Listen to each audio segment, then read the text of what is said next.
Welcome, every soul searching for truth, every heart longing to rise above the noise. Let me tell you this right from the start: you are not built for comfort.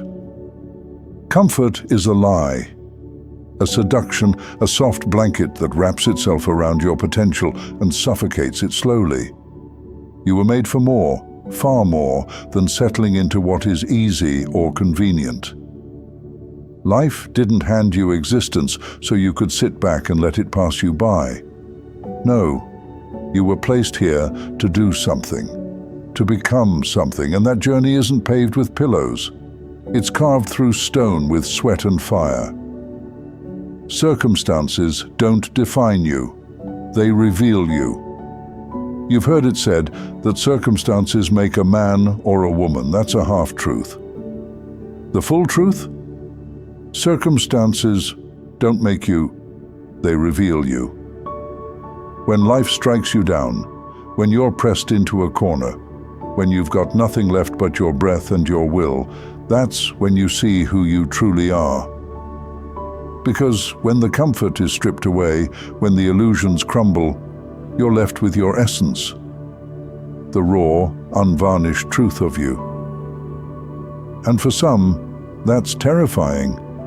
They don't want to see themselves clearly. They'd rather hide behind the masks of comfort, excuses and distractions. But for those who dare to look, for those who choose to embrace the difficulty, there's a revelation waiting on the other side. It whispers, "This is who you are." Now what will you do with it? It's not what you have. It's what you do with what you have. Stop waiting for life to hand you better cards. You don't need a royal flush to win this game. You just need to play the hand you've been dealt with everything you've got. And if that hand is full of broken dreams, heartache and failures, so be it. Those are the tools you've been given, and they're enough. You see, it's never about what you have. It's about what you do with what you have. Do you think the great ones, the ones we look up to, the ones who changed the world, were handed perfect circumstances? Not a chance. They were handed struggle, pain, rejection. They were handed impossible odds. And instead of folding, they leaned into it. They took what little they had and built something extraordinary. That's the secret.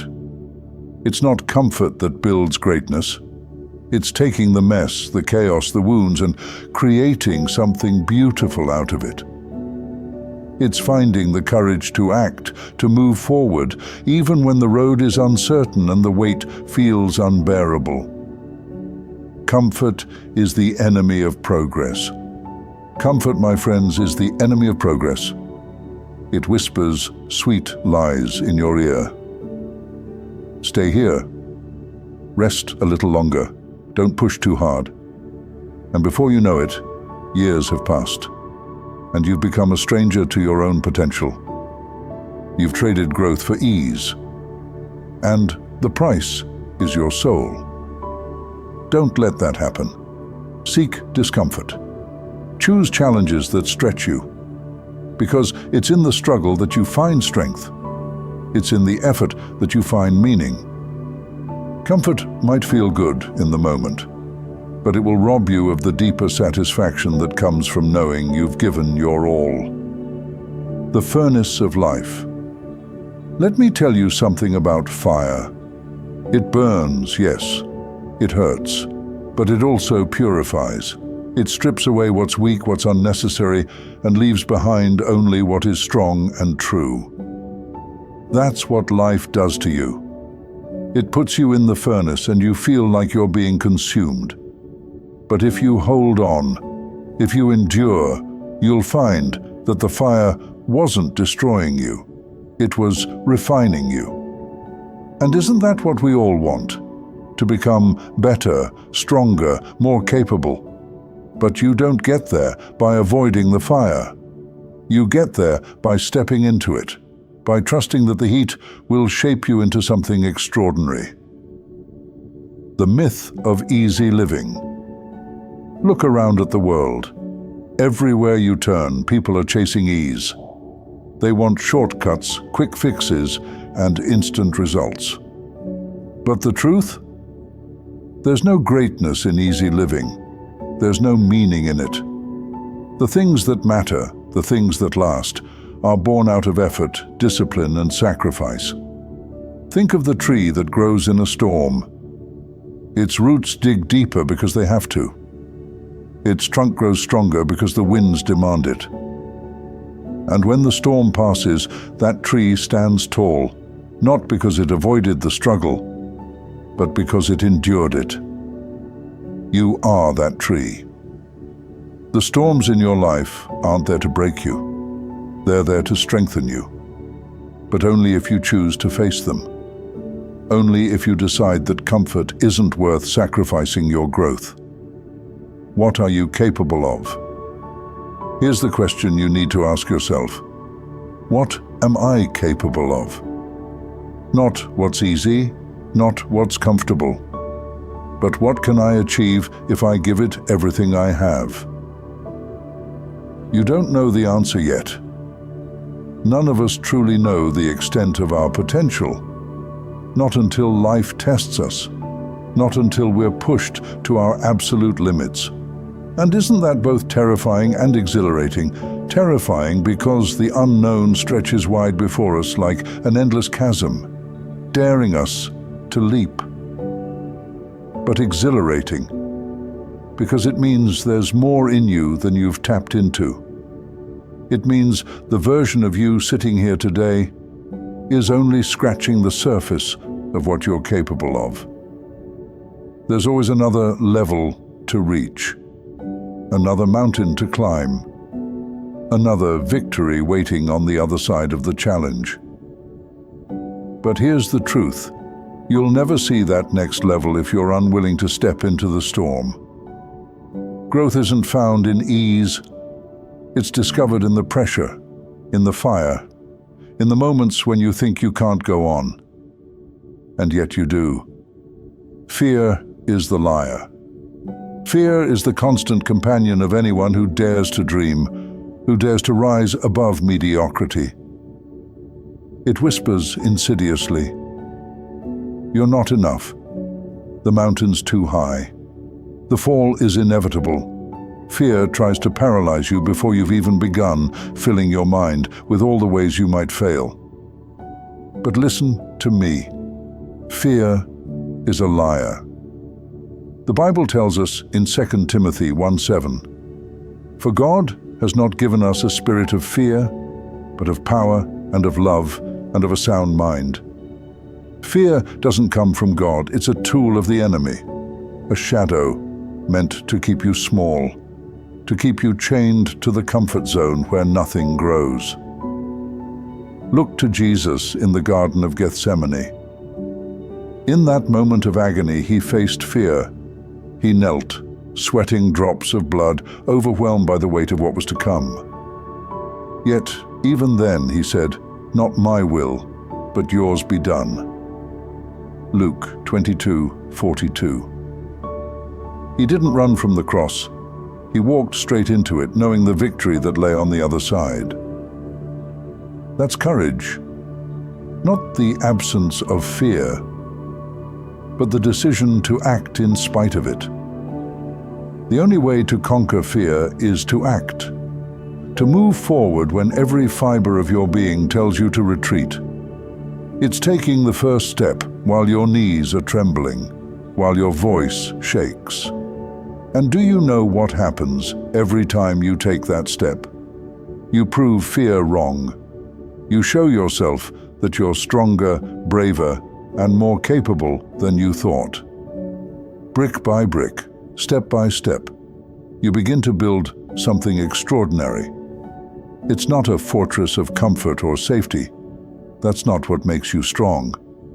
No, you're building a fortress of resilience, of courage, of unshakable faith. You're building the kind of strength that can withstand the fiercest storms. Jesus said, "Everyone who hears these words of mine and puts them into practice is like a wise man who built his house on the rock. The rain came down, the streams rose, and the winds blew and beat against that house. Yet it did not fall, because it had its foundation on the rock. Matthew 7:24-25. Your courage, your willingness to act in the face of fear, is the rock on which you build your life. It's what keeps you standing when the storms of life rage. So ask yourself, what do you want your life to stand for?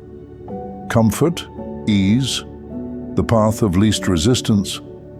Or do you want it to be a testament to effort, perseverance, and the relentless pursuit of becoming everything you were created to be? You see, greatness isn't defined by fame or wealth. It's not about accolades or material success. Greatness is about impact. It's about how you live, how you love, and how you serve.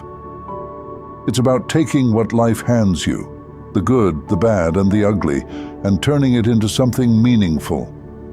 It's about leaving a legacy, not of things, but of transformation. Jesus lived this truth. He wasn't born into wealth or privilege. He entered this world in a manger, surrounded by hay and animals. Yet he left a legacy that has shaped humanity for over 2,000 years. His life wasn't marked by comfort. It was marked by sacrifice, by choosing to serve rather than be served, by enduring the cross so that we might know life in its fullest. When you choose to step out of your comfort zone, to face your challenges head-on, you're following in those footsteps. You're choosing a life that matters, a life that echoes long after you're gone. Stop waiting for the perfect moment. Stop waiting for the stars to align, or for fear to magically disappear. Take what you have right now and do something with it. The parable of the talents in Matthew 25:14-30 is a powerful reminder of this. The servant who buried his talent, waiting for the right moment, was rebuked. But those who invested what little they had, who stepped into the unknown with faith, were rewarded abundantly. Jesus didn't avoid the fire. He faced it, from the wilderness temptations to the jeering crowds at Golgotha. And in doing so, he showed us the path to victory. A path that doesn't avoid difficulty, but embraces it as the catalyst for growth.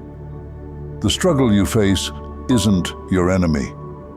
It's your teacher. It's the greatest friend you never wanted but desperately needed. Every challenge, every setback, every moment of doubt. It's all shaping you, refining you, preparing you for the purpose that's been written into your very being. James 1:2-4 tells us, "Consider it pure joy, my brothers and sisters, whenever you face trials of many kinds, because you know that the testing of your faith produces perseverance. Let perseverance finish its work so that you may be mature and complete, not lacking anything." The trials you're facing are doing a sacred work within you, molding you into someone stronger, wiser, and more capable than you ever thought possible. You weren't created to live a small, safe life. You were made for greatness, not greatness as the world sees it, but a greatness that brings light to the darkness, hope to the hopeless, and truth to a world starving for it. You were made to rise above, to take what life hands you and turn it into something extraordinary. Jesus said, "You are the light of the world. A town built on a hill cannot be hidden." Matthew 5:14. That light within you isn't meant to be dimmed by fear or hidden by comfort. It's meant to shine, to illuminate the path for others, to be a beacon of what's possible when you live with courage and purpose. So, my friends, the question isn't whether you're capable. The question is whether you will choose to act.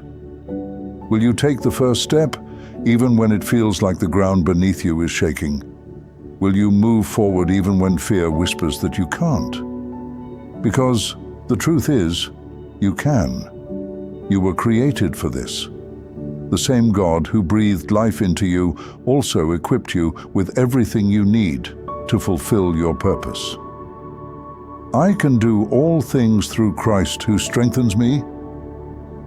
Philippians 4:13. That strength, that resilience, that fire, it's already within you, waiting to be awakened. And when you take that step, when you face the storm and walk through the fire, you'll discover something extraordinary. The struggle was never your enemy. It was your ally. It was the path to becoming everything you were always meant to be.